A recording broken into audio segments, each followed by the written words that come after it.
পূর্ব শত্রুতার জেরে বিষ দিয়ে এক রাতে মারা হলো পুকুরের ৫০ মণ মাছ। মাছের সঙ্গে এ কেমন শত্রুতা! পানিতে ভেসে আছে মনকে মন মাছ, যা দেখে মন কেঁপে উঠবে যে কারো। মাছের সাথে যারা শত্রুতা তারা এই দেশের মানুষ না, এটা জানোয়ারের সমতুল্য। রাজবাড়ীর পাংশায় পুকুরে বিষাক্ত গ্যাস ট্যাবলেট দিয়ে মোহাম্মদ সোলেমান মণ্ডল নামের এক মৎস্য চাষীর প্রায় ৫০ মণ মাছ নিধনের অভিযোগ উঠেছে। এতে ৭ থেকে ৮ লাখ টাকার লোকসানে পড়েছেন তিনি। প্রায় ৫০ মণ মাছের একটা টার্গেট, তাদের প্রায় ৭ থেকে ৮ লাখ টাকার একটা ক্ষতিগ্রস্ত। আমরা কয়েকটা মুসলিমে কয়েকজন লোক এটা মাছের ব্যবসা করতেছি, এরা যারা এটা করেছে এদের মানুষের ভিতর ধরা চলে না। ক্ষতিগ্রস্ত মৎস্য চাষী মোহাম্মদ সোলেমান মণ্ডল পাংশা পৌরসভার কুলটিয়া এলাকার বাহাদুর মণ্ডলের ছেলে। উপজেলার বিভিন্ন স্থানে পুকুর লিজ নিয়ে লোক দিয়ে মৎস্য চাষ তার পেশা। এই পুকুরেও রুই কাতলা সহ নানা জাতের মাছ চাষ করেছিলেন তিনি।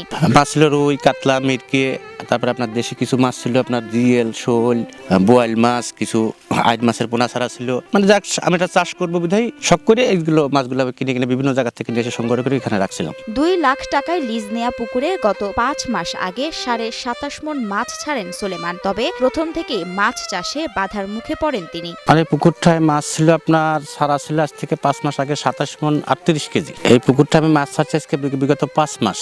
আমি খাবার দাবার দিয়ে এই পর্যন্ত লালন পালন করছি। আমার যে ক্ষতিটা হয়েছে, আমি তো ক্ষতিগ্রস্ত হয়েছি, আমার সাথে যারা কর্ম করে এরাও ধরেন ক্ষতিগ্রস্ত। এরা কোথায় যাবে? তবুও ৪ জন কর্মচারী রেখে মাছ চাষ করছিলেন এই মৎস্য চাষী। এতে কর্মসংস্থানের ব্যবস্থা হয় আরো অনেকের। এখানে আসার পরে আমাদের আশেপাশের কিছু লোকের নিয়ে এখানে কর্মসংস্থার ব্যবস্থা করছে। করার পরে তার সঙ্গে শত্রুতা করে, ঠিক আছে, তাকে ক্ষতিটা করতে না পেরে এই মাছের উপর তার রাগটা হলো করছে। আমার তো অনেক ক্ষতি হইলো। আমার যে ক্ষতিটা হইলো, আমি এই জায়গায় কর্ম করেই মনে করেন আমার সংসার, আয় রোজগার সবই এর ভিতর। ইনার ক্ষতির সাথে তো আমার সংসার অচল হয়ে গেছে। বিলের মধ্যে পুকুর হওয়ায় দিনের বেলা লোক থাকলেও রাতে থাকা হয় না। এই সুযোগে ১ এপ্রিল রাতে পুকুরে বিষাক্ত গ্যাস ট্যাবলেট প্রয়োগ করে মাছ মেরে ফেলা হয় বলে অভিযোগ ওঠে। হঠাৎ করে আমি রাত 10টার দিকে সংবাদ পাইছি যে আমার পুকুরে কে বা কাহারা যেন বিষ মারছে। তারপরে আমি রাত্রি 11টার দিকে লোকজন নিয়ে আসার পর দেখি যে এই অবস্থা।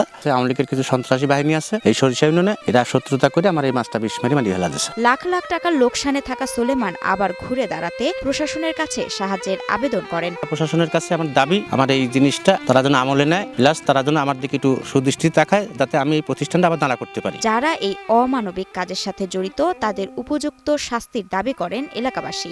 আমার যে মালিক, এর একটা ব্যবস্থা নিক, এর একটু সহযোগিতা করুক। কাজটা যারা করছে তাদের বিরুদ্ধে সঠিক ব্যবস্থা গ্রহণ করা। এদিকে অভিযোগ পেলে তদন্ত সাপেক্ষে আইনগত ব্যবস্থা গ্রহণ করা হবে বলে জানান পাংশা মডেল থানার ভারপ্রাপ্ত কর্মকর্তা মোহাম্মদ সালাউদ্দিন। ভাই, ওই যে সরিষায় সোলেমান নামে একজনের পুকুরে বিষ দিয়ে মাছ মারছে, কোনো অভিযোগ আছে নাকি? জানেন নাকি ঘটনা? না, এমন তো অভিযোগ পাইনি এখনো। ৫০ মণ মাছ মারি ফেলছে, ঘটনাও জানেন না? না, না। আচ্ছা, ঠিক আছে তাইলে।